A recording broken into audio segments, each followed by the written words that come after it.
So who's the angel, who's the devil, though? That's the real question between Solomon and Johnny. I'd like to think I'm always an angel.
Welcome to the Xbox Games Showcase Extended. My name is Tina Amini, and I'm here to dive a little bit more into the games you saw at our recent Xbox Games Showcase. Showcase featured 27 ambitious games, all coming to Xbox. Games like Clockwork Revolution from inXile Entertainment, Fable from Playground Games, and from our partners, Star Wars Outlaws from Ubisoft Massive in collaboration with Lucasfilm Games, and Kunitsugami, Path of the Goddess from Capcom. Today, we'll take a closer look at some other games from our showcase lineup and introduce you to some more games too. We've got the game director of Avowed from Obsidian Entertainment breaking down the game's trailer, and the game director of Hi-Fi Rush from Tango Gameworks is here to tell us about their newest update. You'll also hear from Sarah Bond, head of the Gaming Ecosystem Organization for Xbox, who will tell us more about a program to bring games from underrepresented developers with unique visions to Xbox and Game Pass. And we may just have a few other fun guests in store for you too, so stay tuned. But first, let's check out the rainy streets and sinister markets of Cyberpunk 2077: Phantom Liberty. Hello everyone. I'm really excited to welcome you to this exclusive Xbox store over Black Market, one of the locations in Dogtown that you are going to be able to explore in Cyberpunk 2077: Phantom Liberty. As you can see, Dogtown welcomes you with open arms. Too tame? This is Black Market, a location where you as a player, as a mercenary, you can obtain unique cyberware and weapons, things that you cannot find anywhere in this world. Dogtown is a part of Night City, but has its own very distinct look and vibe. It's outside of the jurisdiction of NCPD, attracting all kinds of eccentrics and dangerous characters. Radical mods, Jim. Never seen anything like that on a non-maelstromer. You mean this? Ain't seen nothing yet. Check this out. Or this here. We have put a lot of work into making the world feel more alive. Small scenes, secrets to find, Easter eggs, make this place feel more vibrant and more believable. Maintenance accessories and But what's inescapable in Dogtown is Kurt Hansen. Kurt is a leader of Borges militia who rules Dogtown with an iron fist. You've come to the right place. NCPD, gang wars, not in Dogtown. Taxes, who the Check this out. needs them?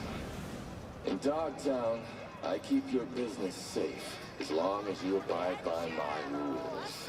A really nice guy, as you can see. I thought so. The black market also is a place where you can find new illegal weapons and goods. They are some of the most powerful items in the world, but are often much more dangerous to use. A new cyberware capacity system, which leads you to push your body to the limit and give you new abilities to deliver more thrilling gameplay experiences, like the air dash or the ability to see the enemies through the walls, or change your appearance to lose the heat. The Borges is the authorities of Dogtown, and they are more dangerous than NCPD. When you as a player commit crimes in Dogtown, they are the guys who are going to chase you. We have completely overhauled the police system. Police actions are more believable, dynamic, and diverse. The team has been working passionately to deliver you more deeper and meaningful experience, and I really cannot wait for you to find out more this September. See you in Dogtown.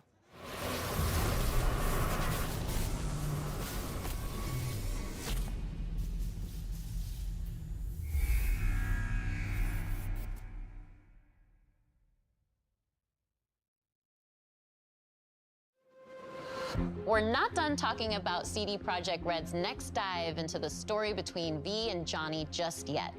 In fact, we're here with the voice and stylings of Johnny Silverhand, Keanu Reeves himself. Welcome.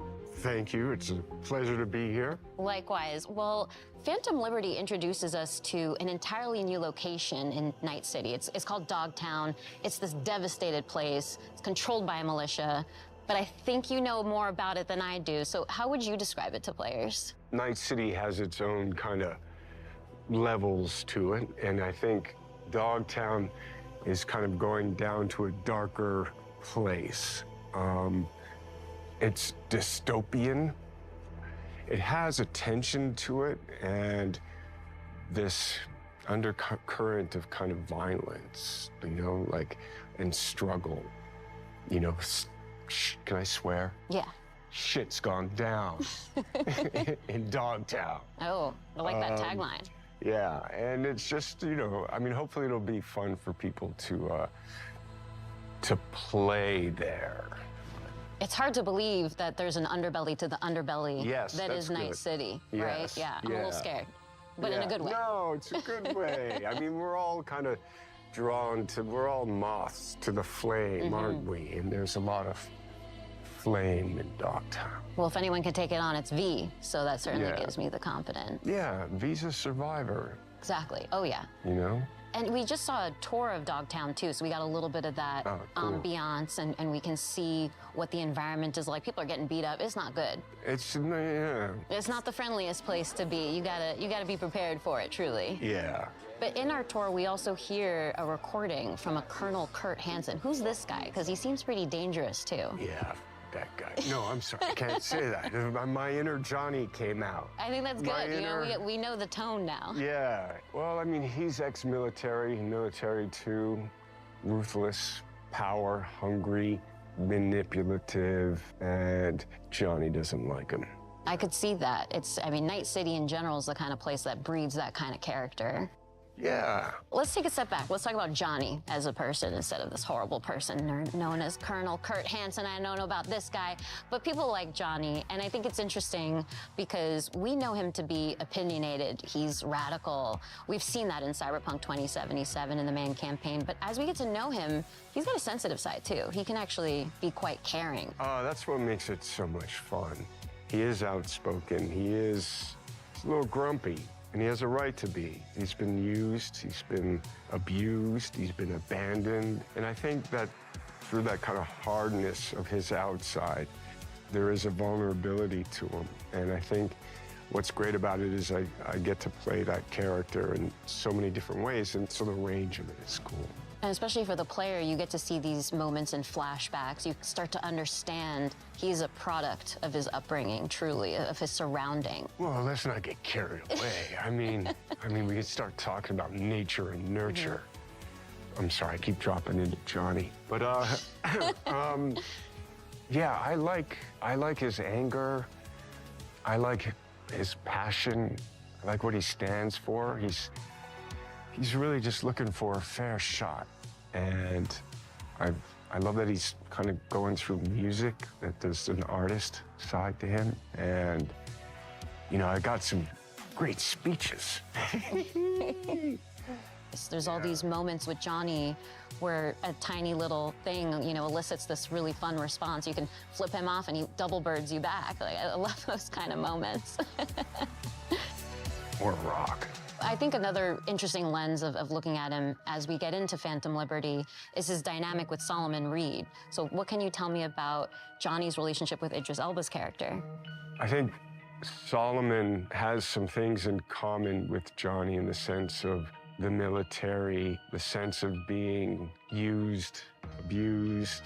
You know, it's in the title, right? They're fighting for a liberty. You know, Solomon's kind of trying to reclaim his life, you know, and Johnny's doing the same thing. You know, it's Cyberpunk 2077, so it might start off as revenge, and it might end as revenge, but I think sometimes he feels like he's lashing out at the wind, you know? And I think Solomon has been living out in the kind of the desert of his life, right? Kind of hiding and harboring. Yeah. But I think he also has that kind of soft and hard side to him as well.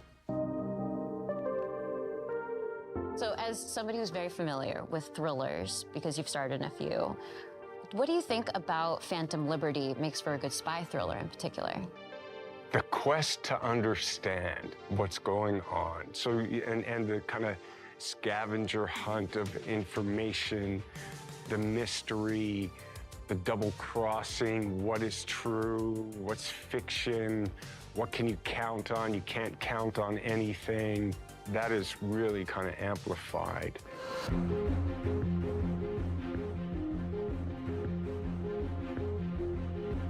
Well, thank you so much for coming out to another Xbox presentation. You've got a lot of fans out there in the Xbox community, so I think I can speak for all of us in saying we really appreciate you showing up here today. Oh, well, thank you. But before It's an I honor close to things be out, here. Yeah. well, before I close things out, I'd love your help here, Keanu. How do you think Johnny would end this interview right now? Well, there's a lot of ways you could do that.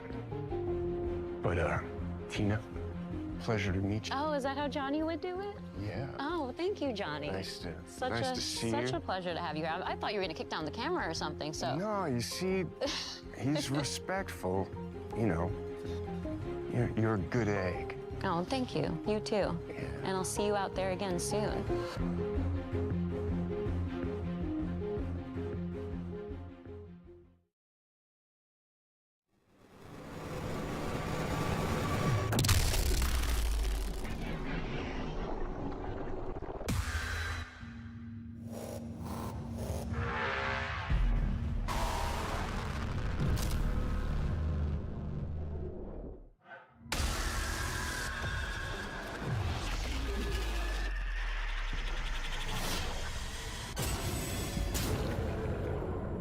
I'm so sorry for dragging you all into this.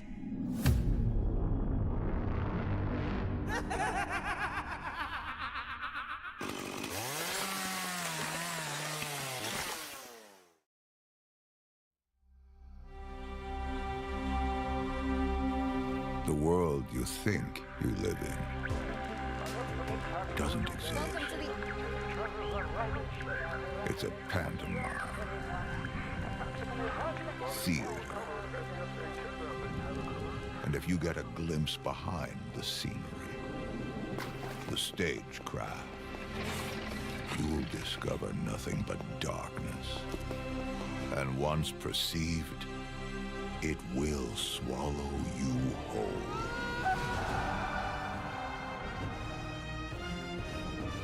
I'm in a race against this darkness. A race to locate an ancient ruin, a tower of unspeakable power. I need the best of the best. But they're all dead. So I'll use you. Scoundrels, thieves, cutthroats, the best of the worst.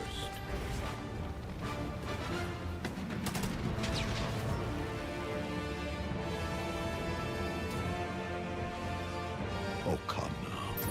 Try not to look so glum.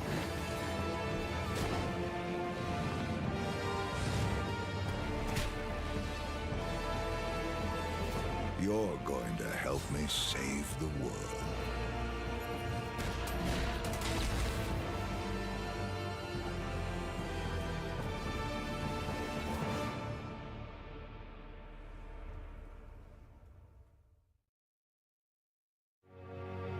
When it comes to RPG studios, Obsidian Entertainment is among the very best.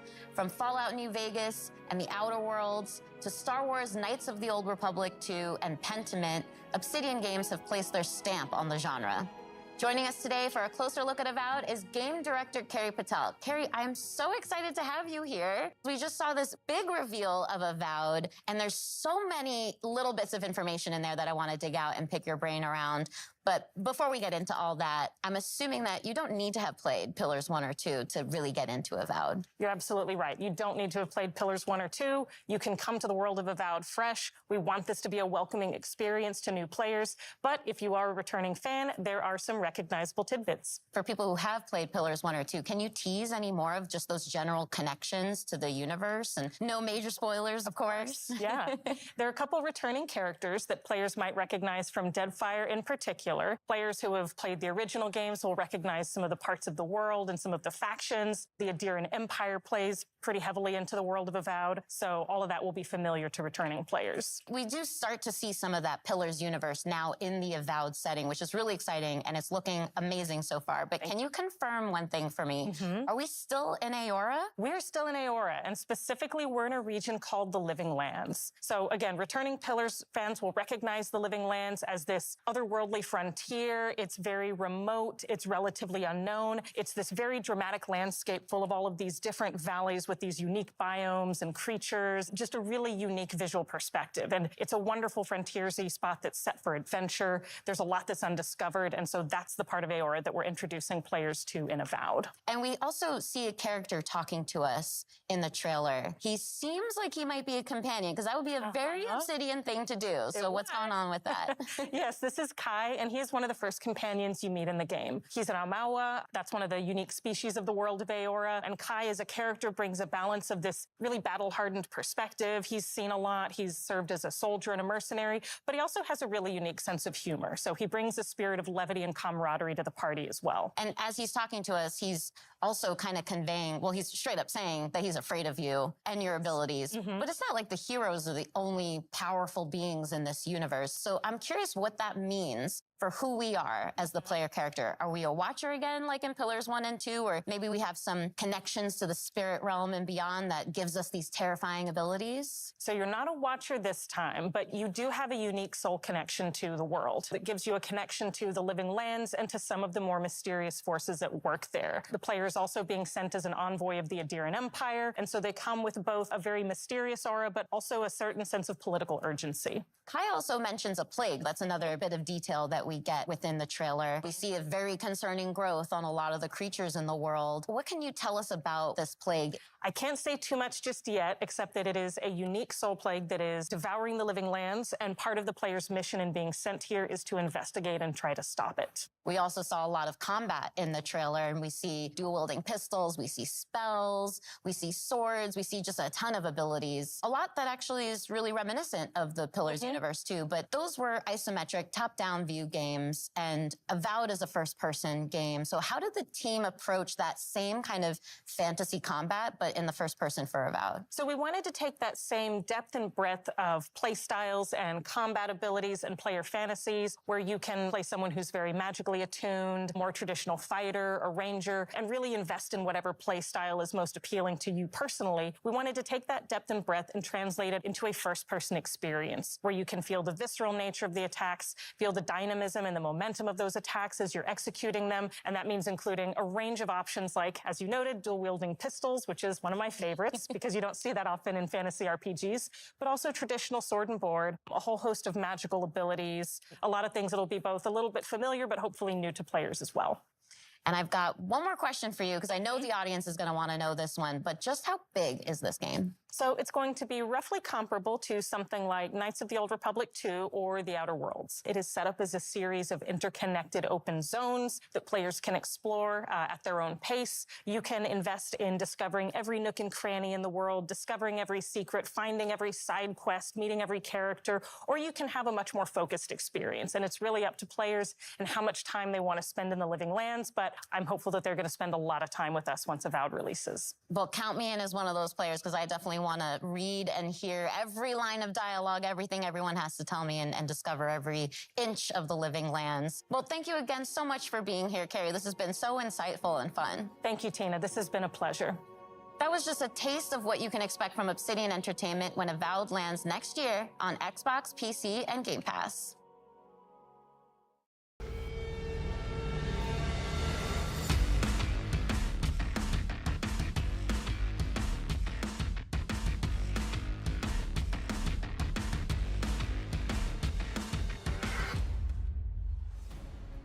퍼스트 디센던트는 언리얼 엔진 5를 사용한 차세대 3인칭 루트 슈터 게임으로 엑스박스 시리즈 X와 S, 엑스박스 1을 포함해 콘솔과 PC 크로스 플레이가 가능하고 프리트 플레이로 즐기실 수 있도록 개발 중입니다.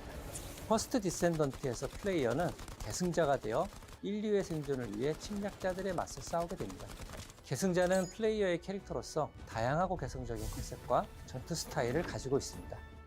플레이어는 계승자를 통해 잉그리스 대륙을 탐험하며 스토리를 체험하고 다양한 임무를 혼자서 혹은 협동 플레이로 수행하게 됩니다. 또한 최대 4인 협동 플레이로 거대 보스와의 레이드를 경험할 수 있습니다. 거대 보스별 다양한 기믹과 부위 파괴 등을 통해 밀도 높은 팀 플레이를 체험하실 수 있습니다. 현재 개발팀은 작년 베타 테스트에서 플레이어분들에게 받은 피드백을 개선하는 작업과 신규 컨텐츠의 개발을 병행하고 있습니다. 지금 보시는 화면은 최초로 공개하는 엑스박스 시리즈 X의 실제 게임 플레이 영상입니다. 언리얼 엔진 5를 활용한 높은 퀄리티의 그래픽이 안정적으로 돌아가도록 열심히 개발 중에 있습니다. 신규 계승자 역시 개발 중에 있는데요. 이 계승자는 불을 이용한 독특한 컨셉의 플레이를 경험할 수 있도록 디자인되었습니다. 또한 자기장을 이용한 방어 능력과 비행 스킬을 지닌 새로운 캐릭터도 개발하고 있습니다. 플레이어분들이 더 많은 탐험을 하고 몰입감 넘치는 스토리를 경험할 수 있도록 다양한 환경의 신규 맵을 개발하고 있으며 새로운 타입의 보스 레이드 역시 지속적으로 개발하고 있습니다. 그리고 많은 분들이 요청하셨던 코스메틱 시스템도 도입 중에 있는데요. 캐릭터들마다 다양한 컨셉의 스킨을 제공할 예정이며 꾸미기 아이템을 통해 개성을 마음껏 뽐낼 수 있도록 지원할 예정입니다. 가장 많은 피드백을 받았던 그래플링 훅은 시스템을 완전히 변경하였습니다. 변경된 그래플링 훅은 조작에 따른 회전과 이동 시 가속 감속을 지원하여 조작의 재미를 훨씬 더 증대하였습니다.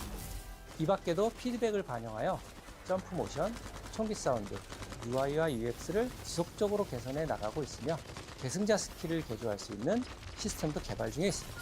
게임 사운드 또한 글로벌 유명 게임 작곡가인 스티븐 바튼과 협업하여 보다 풍성한 청각적 경험을 제공하기 위해 준비 중에 있습니다. 마지막으로 여러분께서 가장 기다리실 소식을 전해드리겠습니다. 현재 저희는 연내 출시를 목표로 하고 있으며 그에 앞서 8월 엑스박스 시리즈 X와 S를 포함한 콘솔과 PC에서 크로스플레이 베타 테스트를 진행할 예정입니다. 베타 테스트는 8월 22일부터 8월 28일까지 일주일간 진행되며 오늘부터 공식 홈페이지를 통해 신청하실 수 있으니 플레이어분들의 많은 참여를 부탁드리겠습니다. be the first descendant.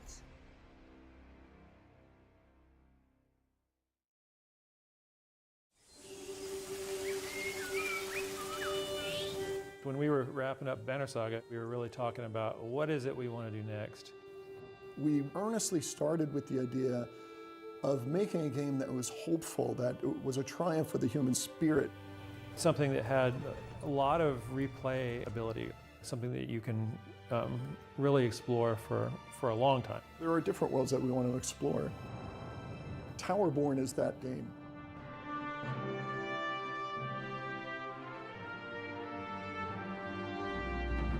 Towerborn is a fast-paced action RPG. It's a co-op game. You can play it online. You can play it on a couch with your friends and family. Everybody's moving through the world map together. As the players move out, they start breadcrumbing the storyline that is being told here. From the world map, you go into fun, fast combat. You come out of that with resources and crafting items, and with all their new loot, they can go back to the Belfry.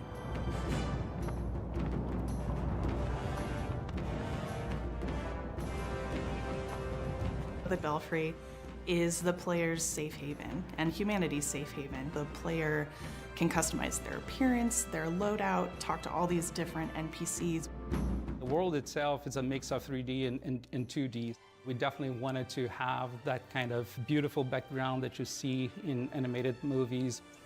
Towerborn is all about humanity's last chance at survival. Humanity is clinging to hope and clinging to this tower. It is your mission to try to hold the forces of darkness at bay, to give humanity a chance at survival. The most important thing about the gameplay is it's just fun. And it kind of just amplified its fun the moment you added another player. All of the players can build their character in a way that's specific to them. It just turns into this back and forth exploration. Like, let's try to do this one combo, and then let's see if you can do a follow-up. From a couch co-op perspective, that's just really fun because there's not too many couch co-op games anymore. I'm hoping in 5 years from now, it's in a place that I never even would have thought of. It's a seasonal game, which is different for us. Players can expect a new storyline with new quests, new biomes. We'll be rolling out new gear, new monsters, new bosses. Expanding on the content in a continuous, organic way, so it just becomes a living world.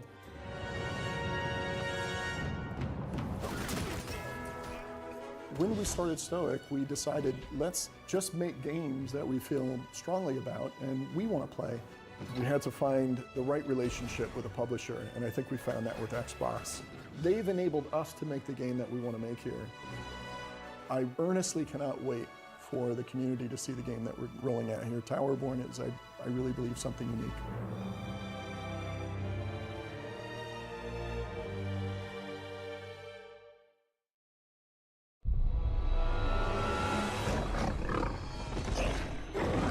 There's that roar again!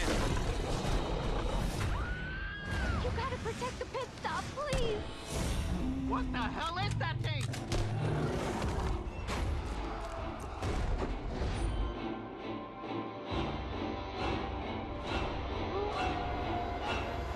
Invaders down!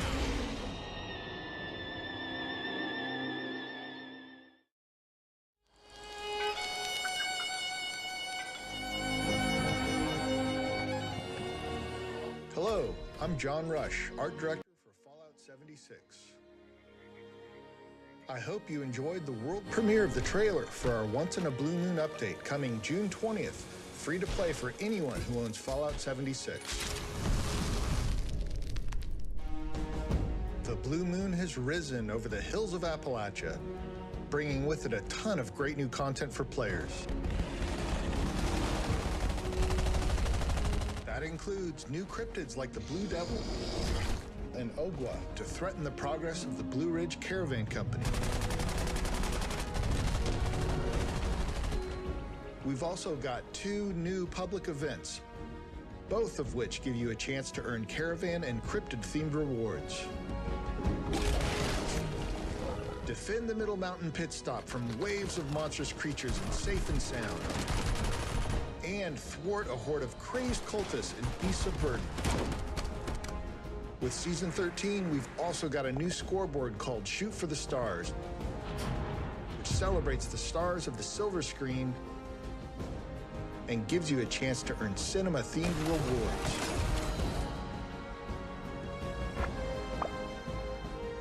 And we're not done yet. Next year, we're taking players to Atlantic City, where they'll gamble on the fates of new factions for the opportunity to win big. Do your part in helping the Blue Ridge Caravan Company and earn rewards along the way.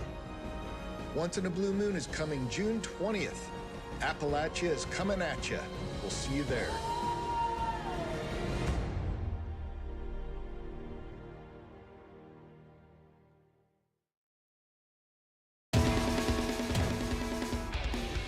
What's this?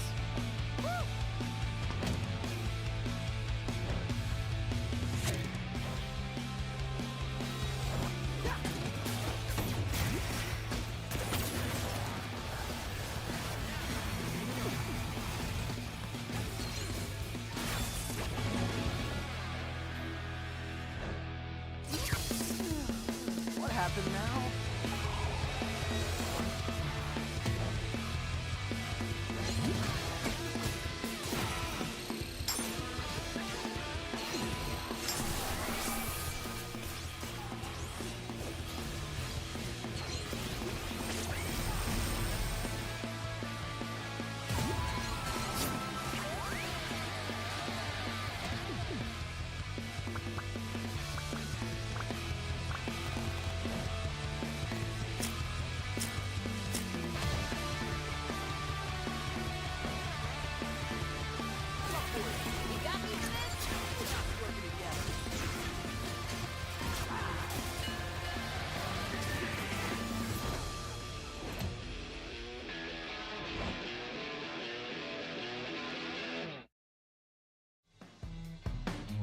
We've just seen a new trailer for updates coming to Hi-Fi Rush called Arcade Challenge Update. No joke, there's literally exclamation points in there. That's not just me. So here to explain that and more about the update is game director John Johannes. Welcome to Showcase Extended, John.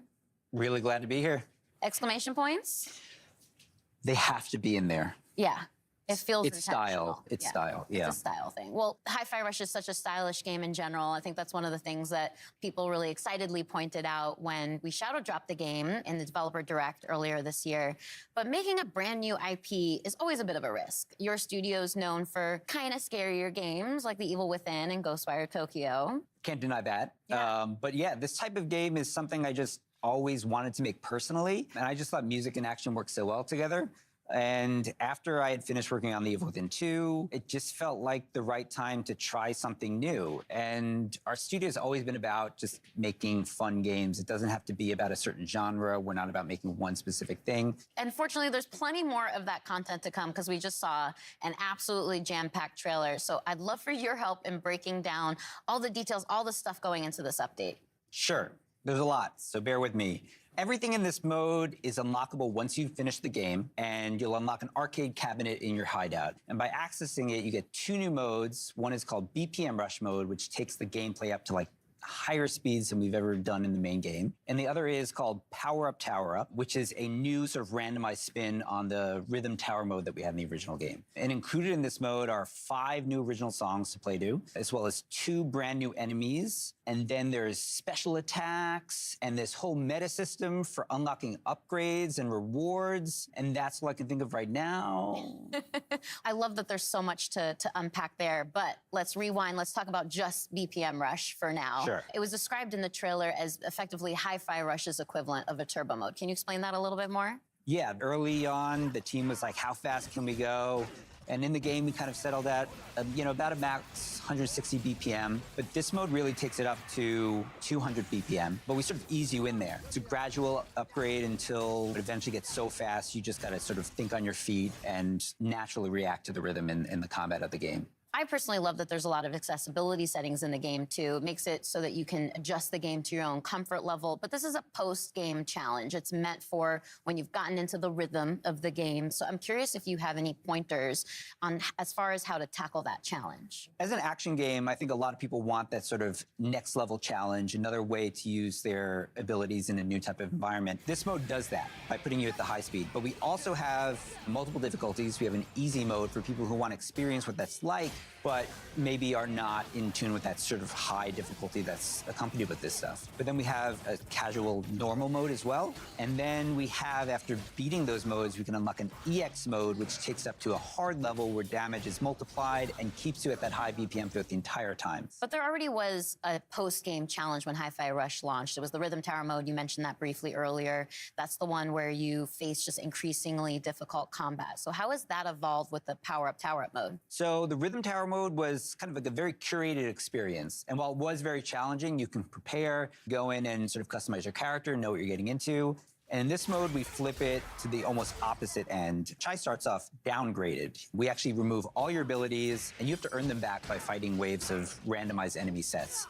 And after every wave of enemies, you get to choose from a series of power-ups that can gradually increase your stats. But each of these upgrades comes with either bonus or negative modifiers as well to the gameplay, so you can take more risks or less risks depending on which upgrades you pick. And again, those upgrades are randomized each level, so you really kind of have to have an understanding of the systems and not quite master them, but have a good grasp if you want to go in and come out on top. Well, as I mentioned earlier, it was a really packed trailer. There was a lot of information in there. It's a chonky update. So what else have you got for us? Because I feel like there's more on the table there. Yeah, so by playing in the two modes, you unlock these rewards through these challenges that are connected to these two modes. And in those rewards are things like accessories for Chai and new costumes for Chai 808, and even as well as fan favorite Corsica.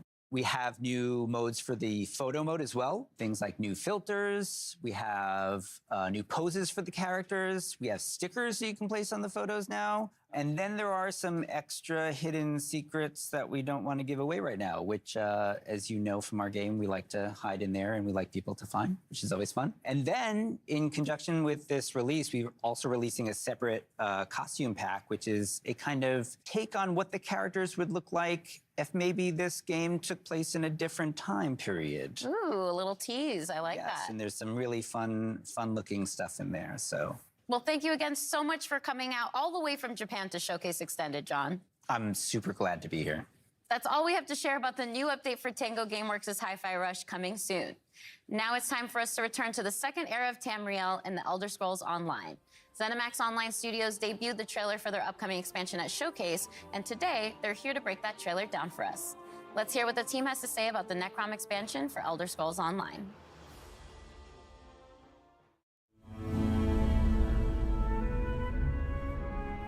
Hey everyone, thank you so much for watching the Xbox Showcase. I'm Rich Lambert, the creative director on Elder Scrolls Online. And I'm CJ Greb, I'm the project art director for Elder Scrolls Online. One of the really interesting things about Elder Scrolls Online is it's different than really any other game out there. It's not your typical level-gated world. Go anywhere, you can explore in any order you want to. You really can hop in at any moment, play with anybody, can play any part of the game. And any story. And of course, I mean, we're on Xbox Game Pass, you know, the biggest open world RPG on Xbox. And if you're at all a fan of Elder Scrolls, you can go places that you maybe have never gone before in an Elder Scrolls game, And do right? things that you've never been able to do. There's so many different activities to participate in. You know, housing. We've got lore hunting and antiquities, right? There's the dungeons and the trials. And you can, of course, always revisit lands that you've been to before. We've got Skyrim, Morrowind. Yeah, and they're different times. You know, we're almost 1,000 years in the past. Come in by yourself, come in with friends, but don't worry that you're ever not going to have something to do because there are adventures everywhere you go. Everywhere. We had an awesome trailer during the showcase. Necrom, Hermaeus Mora. Yeah. What's it all about, Rich? Hermaeus Mora is this Daedric god of knowledge. He's not good, he's not evil. He is just focused on cataloging the world and collecting everything he possibly can to study. And What you kind of see in the trailer is more a kind of always on guard, always looking over and watching what's kind of going on. And you get to see some nostalgia in there as well from the Dragonborn DLC in Skyrim with the yellow-green skies. The vast inky sea, the stacks of books. I'll still never forget the first time you showed us the initial concepts for everything made out of books. And I remember looking at that going, oh my God, how are we going to do this? Like, how is this going to run? And we always try to honor the past, right? Because when we go back to areas that people who play Elder Scrolls games have played, they know these lands. We want them to feel like they're coming home, right? But we have the chance to add a little into the mix. The art team was able to really play with kind of cool, unique monsters. Yeah, we were given some great places to go for new monsters in the zone. We were looking at making a creature that would kind of freeze you in terror as soon as you saw it, and a creature that has a deeper connection to the overall story of the zone. We've also got the Tavani Peninsula, kind of the Morrowind vibe. It's always fun to go back to this part of Tamriel because it's one of the most imaginative and sort of like visually expressive things that has ever been created for an Elder Scrolls world. And then, of course, Necrom City itself. This ancient city that, is rumored to have been built, even before the Tribunal was even established. Right. Being able to play with that and look at that architecture and this ancient city of the dead. And you guys gave us a new class to do. The Arcanist draws their powers from Hermaeus Mora. We really challenged ourselves and the team to make something that didn't feel like anything else that we have built. Everything we've been talking about sounds amazing, but when do we actually get to play it? Necrom launches on Xbox June 20th, and we can't wait for everybody to get in there and see this amazing content that we've created. Thanks, everyone, for watching us during the showcase and watching us today. Lots of exciting stuff coming for ESO in the future. We'll see you in Tamriel.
IBS World News 番組をご覧の皆様、こんにちは。エグゾプライマルディレクターの平岡です。まずはじめに、3月に開催しました第1回オープンベータテストに多くのエグゾファイターの皆様にご参加いただきました。アンケートや SNS を通じてたくさんのフィードバックをいただいております。今後の開発に活用させていただきます。ご協力ありがとうございました。さて、カプコンショーケースはご覧いただけましたでしょうか。その中で発表しましたが、第2回オープンベータテストの開催が決定しました。詳しい日程や情報は公式サイトをご覧ください。それではここからは番組をご覧の皆様に新情報を紹介します。まずはサベージガントレットという新たなモードです。サベージガントレットは内容が毎週切り替わる特別なミッションに5人で挑み、世界中のファイターとクリアタイムを競うというモードになっています。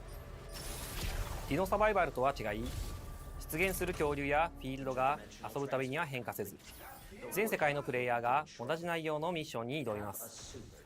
今回は恐竜が出現する位置にあらかじめトリプルスレッドを設置しています。出現してきたらこのようにスカイウェーブのグラビトンケージと合わせて起爆、一網打尽にできました。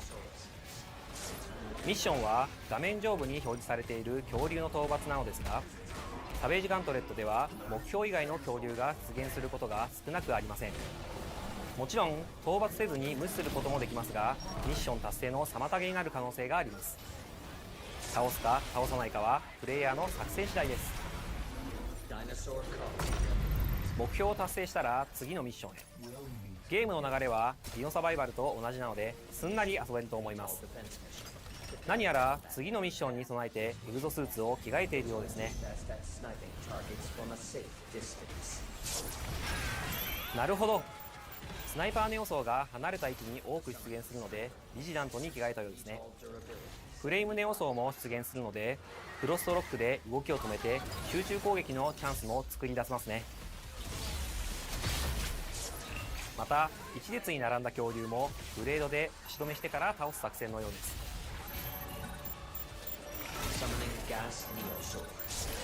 道中では大型恐竜が複数体出現することも。サベージガントレットはエンドコンテンツに相当するモードなので、基本的にはミッションの難易度は高く設定されています。モジュールの強化、組み合わせはもちろん、チームメンバーのスーツ構成などよく考えて挑んでみてください。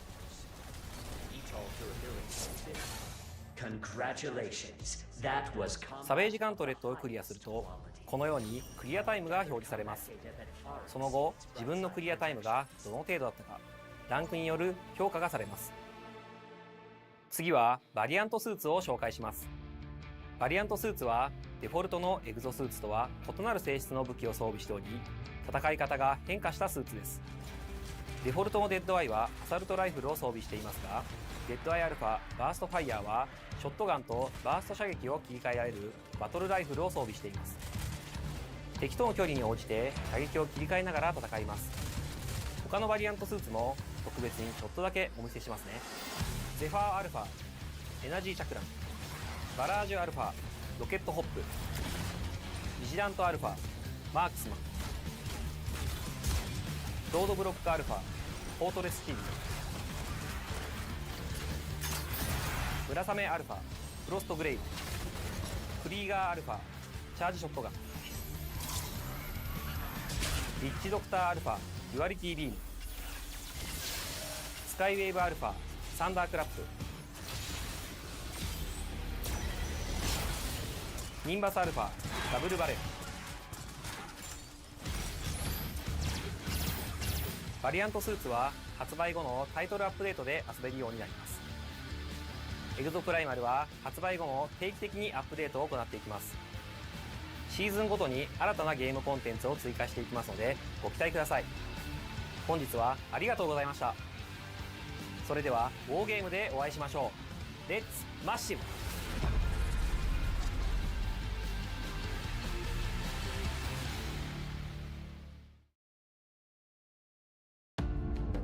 It's great to see the dedication from the team at Capcom and how they're building Exoprimal in partnership with the community. Gaming has the power to immerse us in worlds and perspectives we'd never otherwise experience. We can fight dinosaurs, transport to a dystopian future, explore the universe, and conjure magic. And we get to do this together, no matter where we are on the planet, the language we speak, what we look like, or our physical abilities. That is why it is both an absolute imperative and an incredible opportunity that games represent all of us. That is why we created the ID at Xbox Developer Acceleration Program to help underrepresented creators and stories in the industry shine. We call it DAP.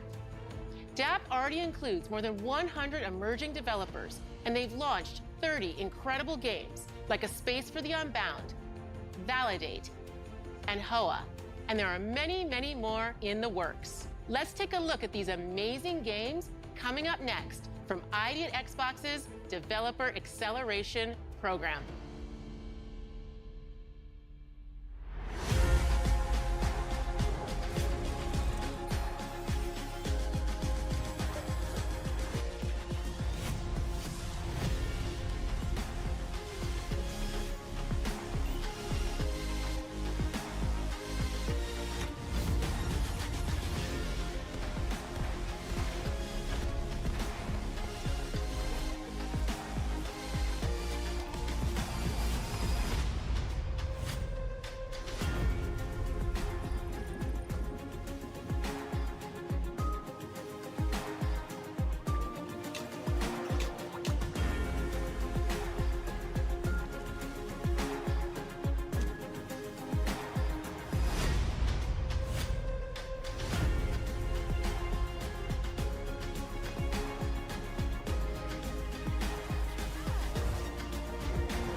I got a call from my good friend Jörg Newman, the head of Microsoft Flight Simulator. He told me about this once-in-a-lifetime, out-of-this-world opportunity. So I'm here in Budapest, the capital of Hungary.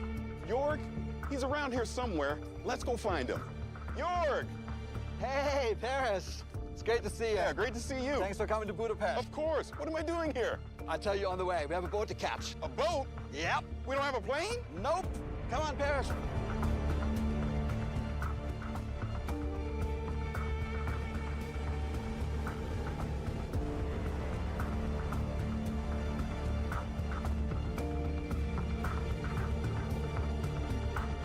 Jörg, what is this place? What kind of aircraft are you storing in here? Ha, dude, it's much cooler than that. All right, Paris, are you ready for this? You know I'm ready for this. All right, let's go.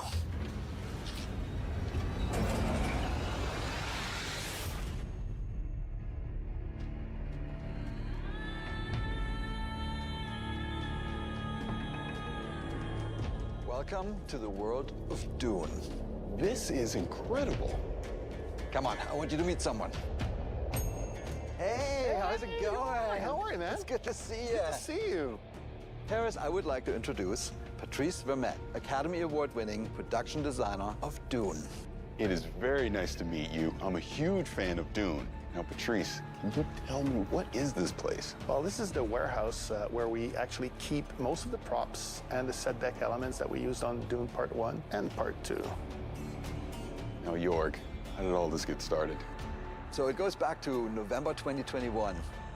Dune had just hit the movie theaters worldwide, and we got a call from Legendary, and they had the idea that we bring an ornithopter into Microsoft Flight Simulator.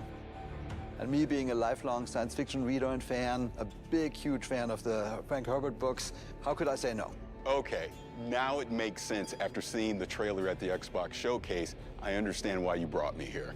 You guys want to take a look? Because we actually do have a couple of ornithopters here if you want to see. You want to take a look? That would be awesome. Yeah, let's do it. All right, let's do it. All right.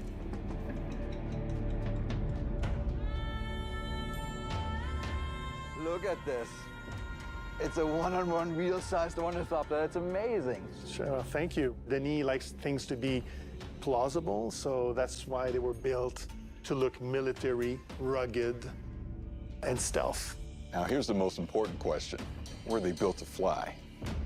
Funny you mentioned, because I've been asked that question on a couple of occasions. No, they don't fly. They are heavy. They're 11 tons.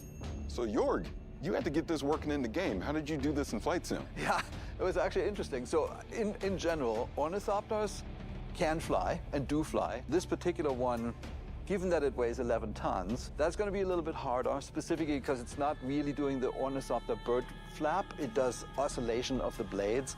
And we currently don't have the material science to get the thrust and the lift.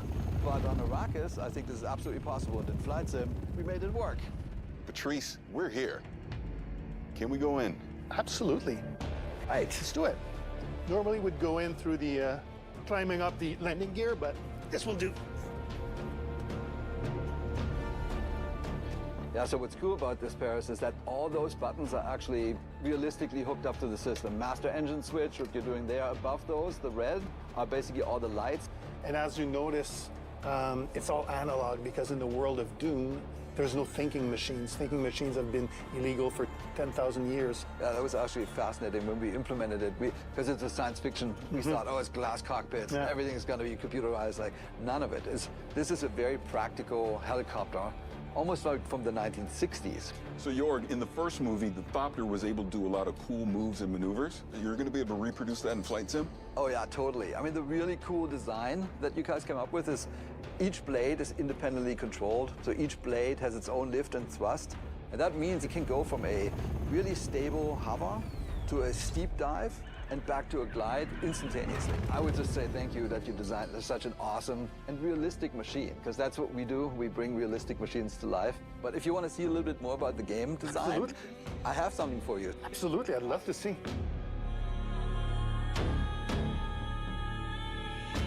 All right, so the setup for this expansion is that you are a Atreides pilot on Arrakis flying an ornithopter. Here is what we built. We basically built this section of Arrakis. Here's the capital city of Arkin. Here's the botanical garden, we have that as well. And the first thing we do is we train you up. The fast takeoff, fast landing, and then the deep dive. And then we take you to some of the extreme locations, like the bow of the cliff, the hole in the rock, the red chasm. You really have to show your pilot skills. And then, towards the end, then there's a secret mission, which I can't talk about today, but that basically wraps up the experience. It's gonna be great.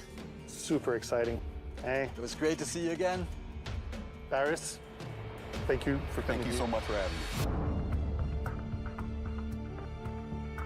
All right, Jorg, where to next? Well, I don't know what they eat on Arrakis, but this is Budapest, and I hear they have excellent goulash. I know a place. Let's go.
Lies of P is a thrilling Souls-like that takes the story of Pinocchio, turns it on its head, and sets it against the darkly elegant backdrop of the Belle Epoque era.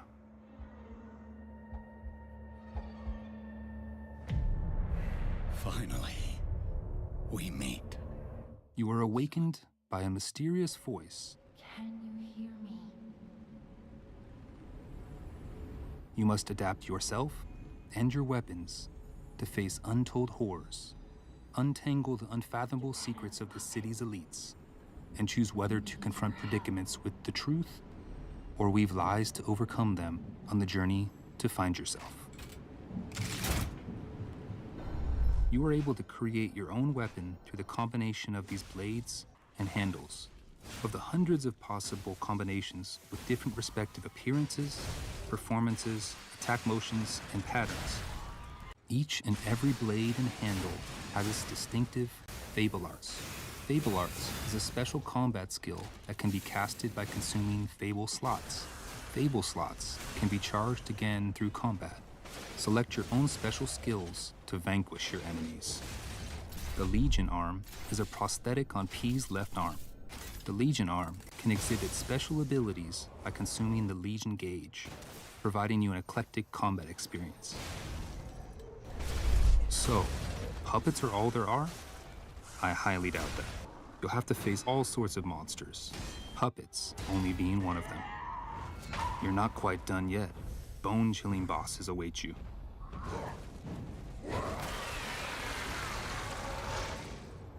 If a boss seems too intimidating, you might want to get help from a Spectre.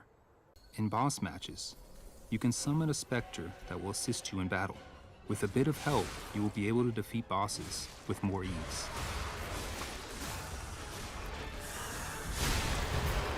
The P Organ is a system that allows you to upgrade your character. Use quartz to optimize P to your liking. Within the P Organ, you can select which slots to unlock depending on your preference.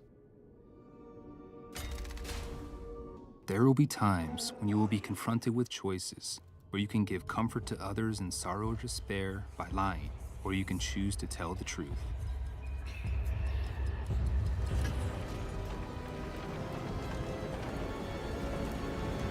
Carve your own path.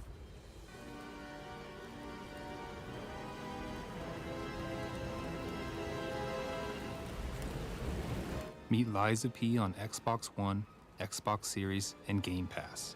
Coming to you this September 19th.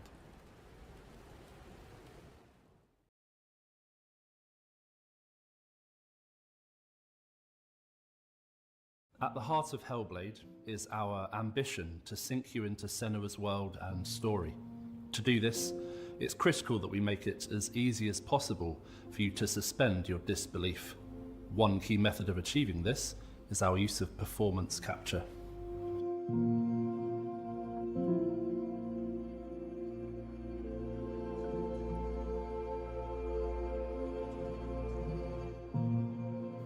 What I want to achieve on stage is to get the best performance and best storytelling from the actors, and then to get that into the game as faithfully as possible. I want to see what I saw on stage in the game. It's time to find out.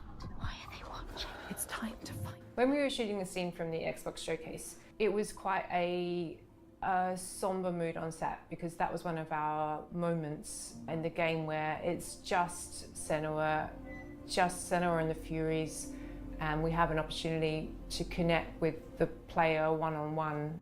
Where are they? Where are you? What do they want? I don't like it. I'm scared. This is too much. At this point in Senua's journey, she's had her confidence eroded. There's a lot of doubt, and she needs to find within herself a spark of hope, that strength that she has, in order to continue on. Everything I've done has led me to this place. We've come so far. While this scene is relatively simple, the scale and complexity of our performance capture has multiplied to meet our creative ambitions on Hellblade 2.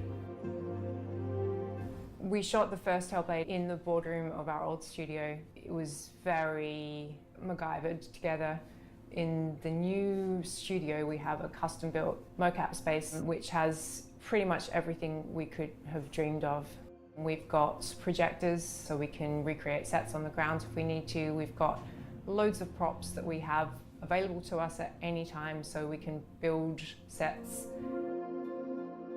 I remember coming into interview and seeing the setup down there, and immediately being impressed by the clear commitment that had been made to underpinning great true-to-life performance with great quality data. So we've got a lot more cameras this time around. They're kind of top of the line at the moment. And in the kind of space that we have downstairs, we have nearly wall-to-wall coverage, which is really impressive, and is not something that is common. It's certainly a step up from a few cameras set up in a boardroom. With our setup, we can push even further on our ambition of bringing through as much of our actors' performances as possible into the game, even down to the most nuanced of movements. So when you've got an optical system like ours set up and calibrated well, you can track performers' movements down to the millimeter. So we can see somebody shuffling their finger along the table or just wiggling them very gently. You can see hesitation and breath. You know, there's no need to push the action and overact. You can just be your character. I'm here now. What we want is the best performance possible, the best immersion possible for the player, and that's why we go to these lengths, just to try and get that extra fidelity of performance into the game. What do you want me to do? With performance capture being at the heart of our character movement, our props and staging had to facilitate our vision. I don't want to give any spoilers away, but there is going to be a boat in the game.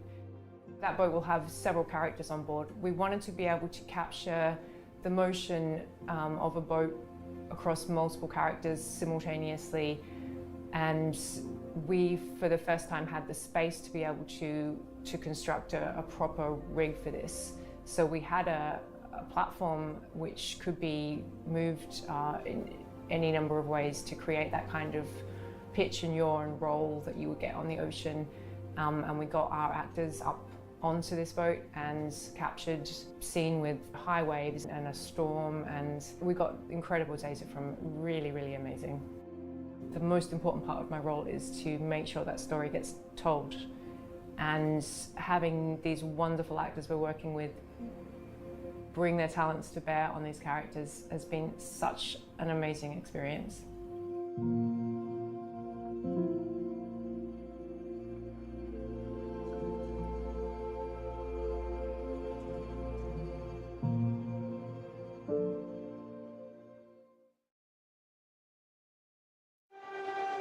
My name's Larry Herb, Xbox's Major Nelson. Welcome to FanFest. I'm excited to be here. Here we go. Let's roll that video.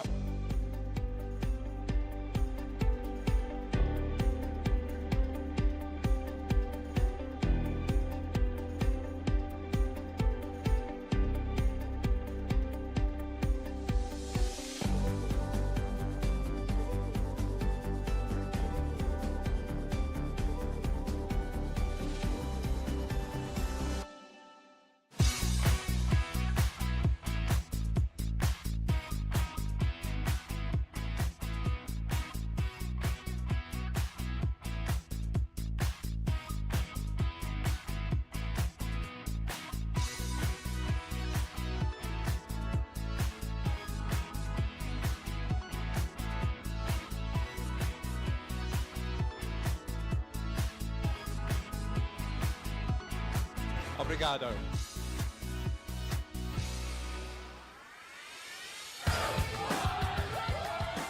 At FanFest Melbourne, it's playing awesome games and having a great time. There is so much going on here tonight.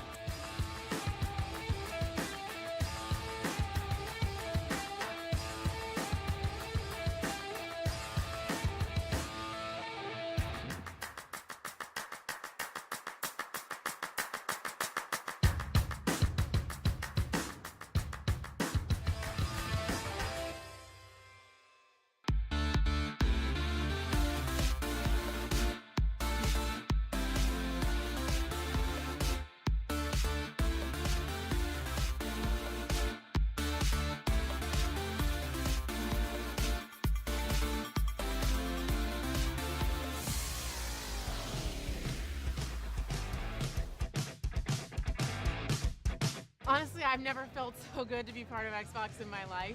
I'm just wandering around, I've been talking to people, and everybody is so excited about what's to come. We really put a lot of emphasis on empowering creative risk, and then there's so much excitement for what we're going to be able to deliver going into 2024, and even games in 2024 that we haven't talked about yet. So our mission, our strategy is to bring the joy of gaming to everybody, no matter where they want to play, how they want to play, and I just feel, a real responsibility, a real privilege, excitement that we get to be the ones to build those games that are going to be at the center of no matter what we do.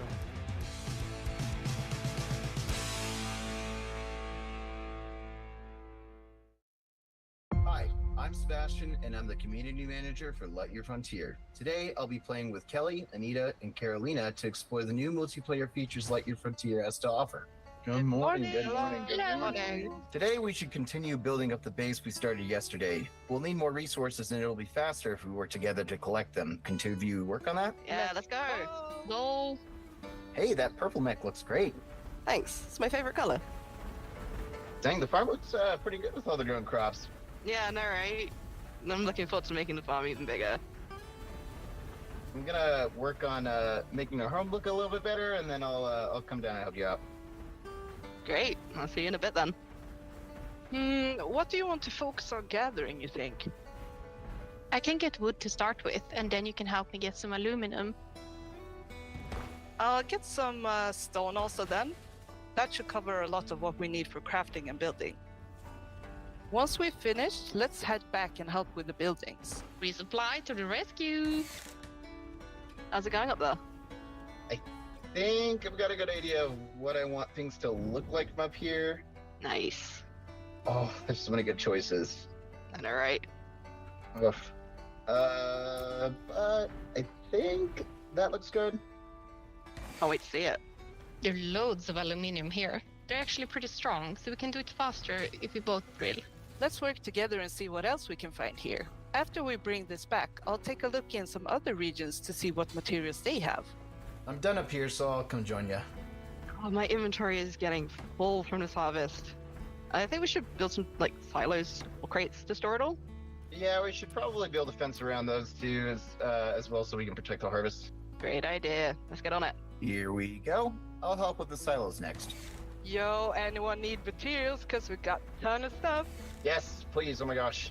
Fantastic. Do you want us to start helping you build? Yes, please, please. Oh, on it. What do you think of the layout? Yeah, it looks great to me. I'm almost done with the fences here.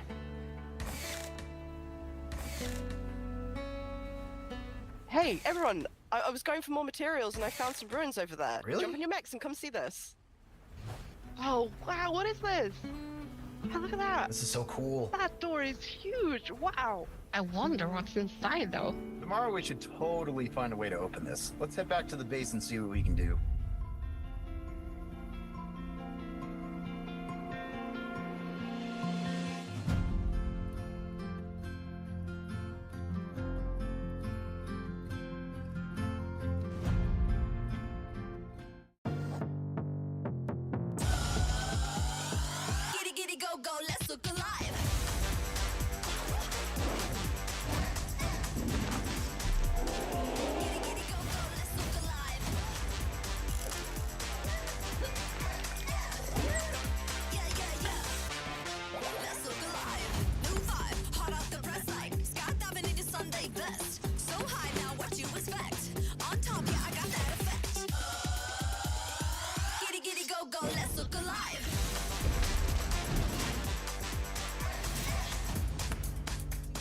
Just follow my instructions. Giddy giddy go go, let's look alive.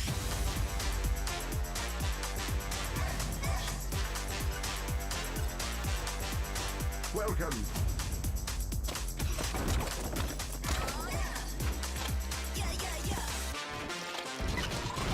We on the road with it. Go with the flow, kick it. Turn up the noise, hit it. Yeah, yeah, yeah, yeah.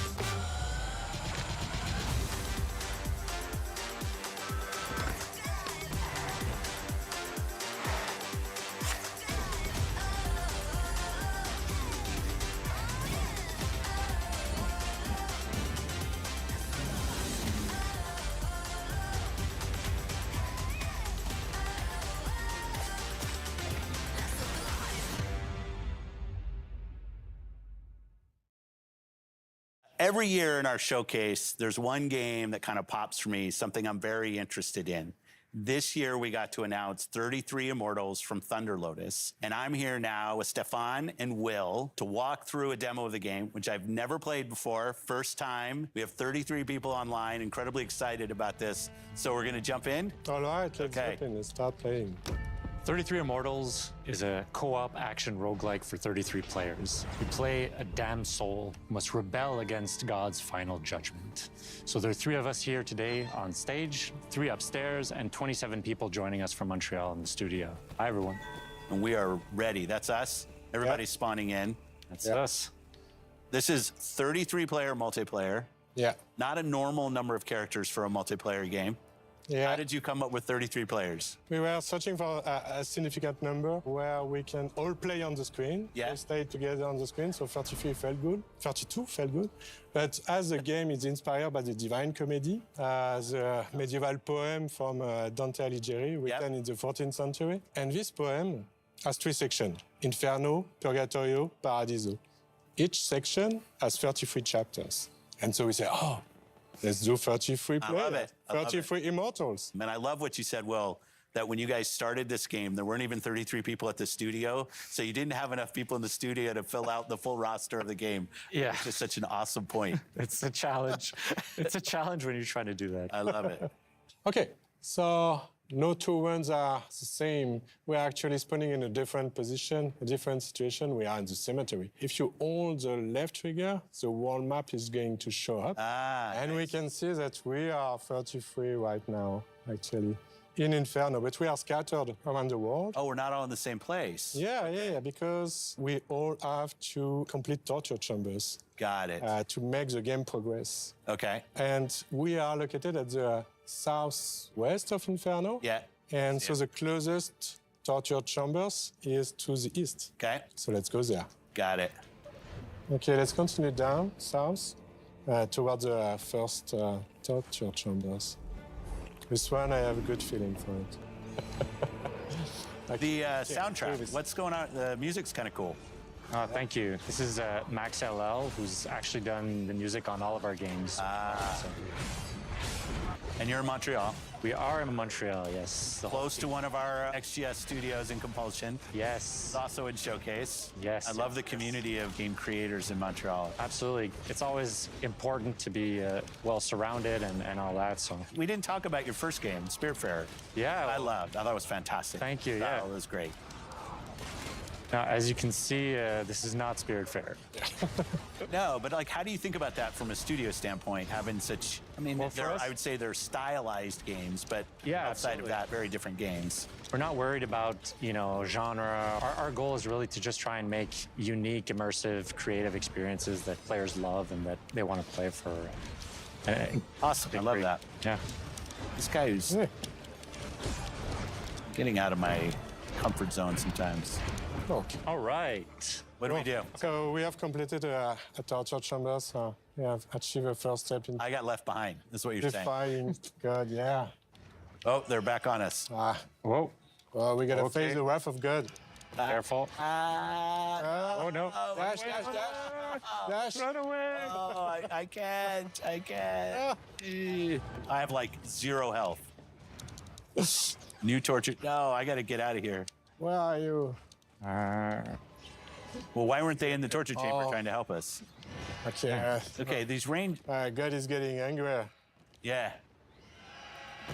Whoa. We're getting hammered right now. Okay. Come on. Okay, here's a guy. Can you revive me? Revive me. Yeah. Just stop moving. That's good. One up. Yeah, I'm up. Okay. Whoa. Thank you. Oh no. Run. This is the holy fire. What is this? One holy fire. One nurse. Now we're in holy fire? The wrath of God. Okay, I'm ahead of it. Okay, so we unlock the Ascension battle. So that's the last battle. Here, can we get this? Can people jump in my heels? Yeah. I'm in. Oh. I tried to do the heal. Don't mind me, the wandering soul. Save me, please. I'm like a zombie. Maybe someone. Did I mention I'd never played before? Oh no, I died too. Oh my. Okay, hopefully the team can carry us. But we are not alone. There's a lot of enemies in this small space. Gonna try to not move. Okay. Don't move, and hopefully someone is going to be able to revive you. Okay, good. Oh, I'm in. I'm up. I'm in. Okay. Back. Okay, I'm back. Yeah, thank you. So this is the last step. I think it's my last. All right. Okay. Yeah. We did it? Yeah, we did it. Yeah. Well, yeah, we did it. Yeah. Yeah. So now we've ascended. Yeah. That was first chapter of first book. Is that how I should think about it? Yeah. It's the first world, so it's Inferno. Yeah. Each region has its whole big set of challenges and everything. And this is all on the map. And its final boss fight. That's what this is. Well, since we've basically come through unscathed so far, this should be easy. Yeah.